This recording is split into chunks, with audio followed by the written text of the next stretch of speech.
할렐루야. 오늘도 새날을 주신 하나님을 찬양합니다. 오늘 우리에게 주시는 하나님 말씀은 데살로니가전서 3장 8절에서 10절까지 말씀입니다.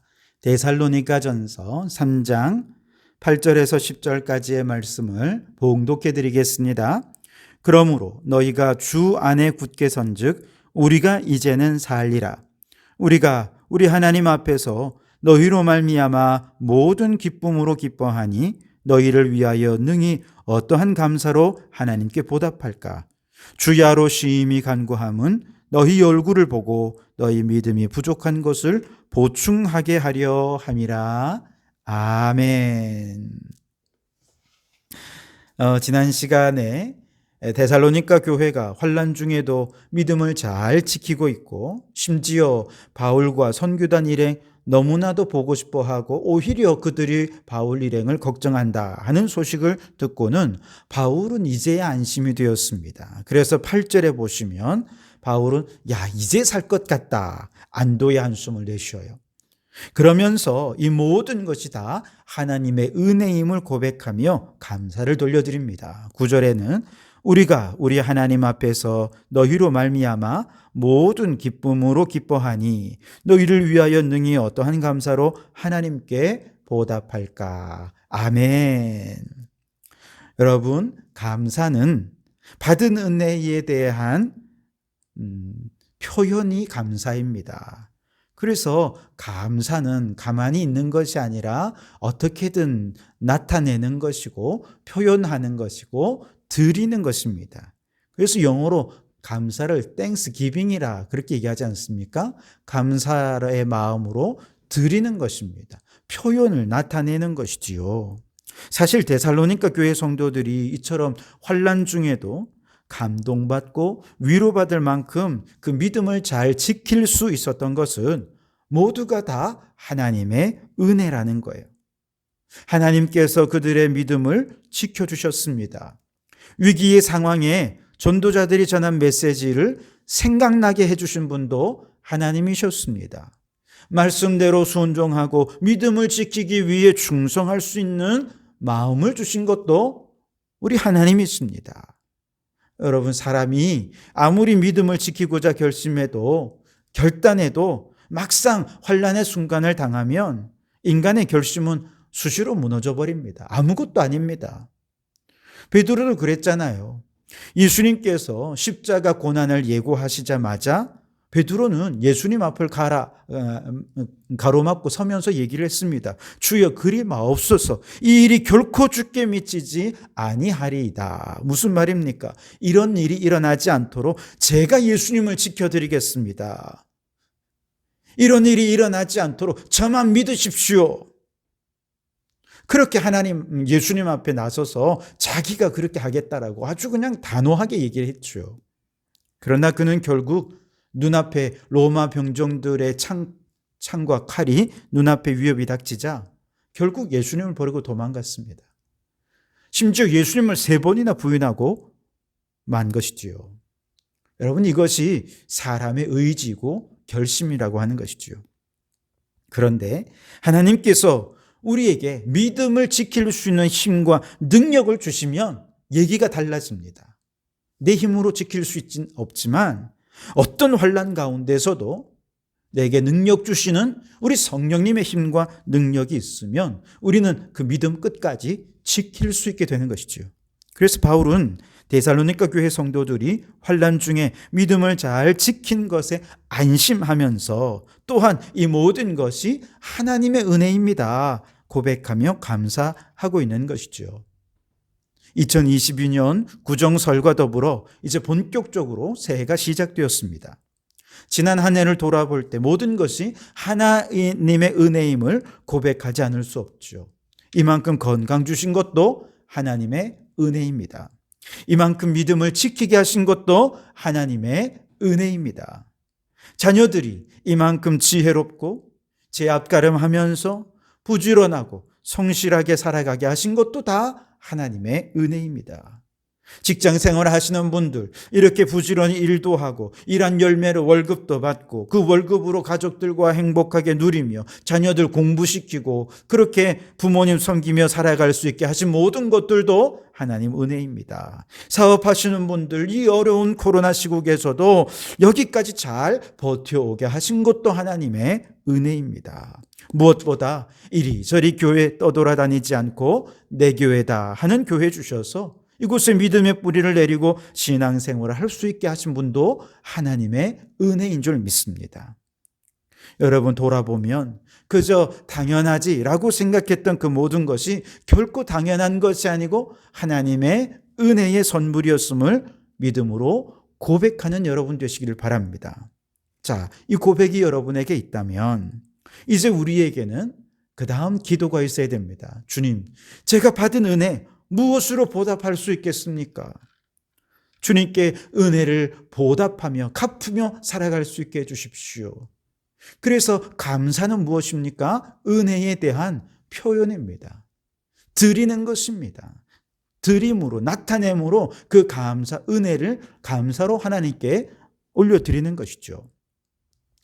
사람마다 혹은 상황마다 하나님께 감사한 마음을 어떻게 표현하고 갚을 수 있을지 그 표현과 방법은 아마 무궁무진하리라고 생각합니다. 물론 그렇다고 우리가 그 은혜를 다 갚을 수 있는 건 결코 아니겠죠. 그러나 적어도 은혜를 받은 우리가 가만히 있어서는 안 되겠죠. 그렇다면 우리는 어떻게 해야 하나님의 은혜를 갚으며 살아갈 수 있을까? 세 가지로 말씀을 드리고 싶은데요. 우선 첫째는 오늘 말씀에 바울은 하나님께 받은 은혜를 사람들에게 나누며 베풀고자 생각했습니다. 오늘 10절 말씀에 주 야로 심히 간구함은 너희 얼굴을 보고 너희 믿음이 부족한 것을 보충하게 하려 함이라 말씀하십니다. 바울은 하나님의 은혜를 갚는 가장 좋은 방법은 가능한 빨리 내가 데살로니가 교회로 가서 성도들과 얼굴을 마주 보면서 그들의 연약한 믿음을 보충해 주는 거라고 생각했어요. 그래서 하나님, 이 길이 열려질 수 있게 해주십시오. 매일같이 이를 위해 기도하고 있다고 말하고 있습니다. 그렇습니다. 여러분, 하나님께 은혜를 받았습니까? 그렇다면 그 받은 은혜를 가족들에게, 이웃들에게, 또 나의 도움을 필요로 하는 이들에게 흘려보내실 수 있기를 바랍니다.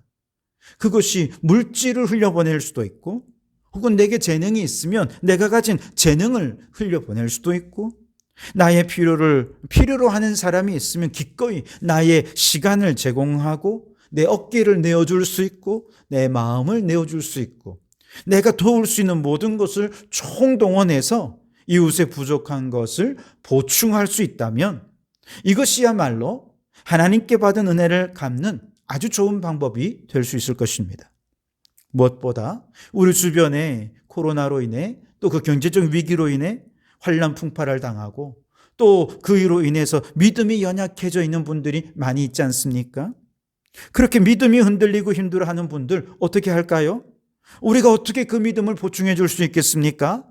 여러분, 우리가 할 수 있는 방법을 찾아서 어떻게든 그 믿음을 보충할 수 있도록 우리를 주님의 도구로 사용해 주십시오. 날마다 하나님께 기도하시기 바랍니다. 그 길을 열어달라고 기도하고 기회를 찾아서 어떻게든 그들을 만나서 믿음으로 위로하는 여러분 되시기 바랍니다. 믿음을 보충해 주는 여러분 되시기 바랍니다. 그렇게 우리 성도교회 안에 믿음을 서로서로 보충해 주고 격려해 주고 위로해 주는 성도의 교제가 불릴 듯 일어날 때 하나님께서 참으로 기뻐하실 줄 믿습니다. 올해 하나님의 은혜를 갚는 심정으로 연약한 믿음의 성도들과 만나 밥 한 끼 대접하고 기도해드리고 사랑으로 돕고 섬김으로 그 은혜를 흘려보내는 우리 성도들이 되시기를 주님의 이름으로 축원합니다. 두 번째로 하나님께 받은 은혜를 갚는 또 다른 방법은 그 은혜를 하나님께로 돌려드리는 방법입니다. 골로새서 3장 16절에 보면 시와 찬송과 신령한 노래를 부르며 감사하는 마음으로 하나님을 찬양하라, 그렇게 말씀을 하십니다. 시와 찬송과 신령한 노래로 감사하는 마음으로 하나님을 찬양하라, 예배하라는 것이죠. 여러분, 예배하는 것은 하나님께 은혜를 갚는 최고의 방법인 줄 믿습니다. 그래서 성경에 보면 모든 제사들은 또 모든 절기들은 감사와 연결이 되어 있습니다. 그래서 구약시대에 여러분 절기를 한번 보세요. 유월절은 출애굽 구원에 대한 감사입니다. 수장절은 추수 때 모든 곡식을 추수해서 곡간에 다 저장한 이후에 감사로 드리는 절기입니다.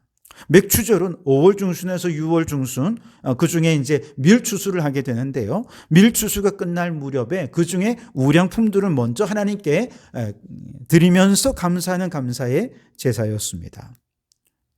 여러분, 인간의 생사화복을 중환하시는 하나님께 감사의 마음으로 영광을 올려드리는 것은 최고의 감사인 줄 믿습니다. 1620년 미국 동부 해안 플리머스에 도착한 청교도들이 모든 위기를 견뎌내고 땅을 개간하고 씨를 뿌리고 가꾸어 가을에 첫 수확을 하면서 그들은 하나님 앞에 눈물로 감사하며 예배를 드리게 되었는데 이것이 오늘날 추수 감사절의 유래가 되지 않았습니까? 하나님께 은혜를 받았다면 우리는 최고의 하나님께 최고의 감사로 예배할 수 있어야 할 것입니다.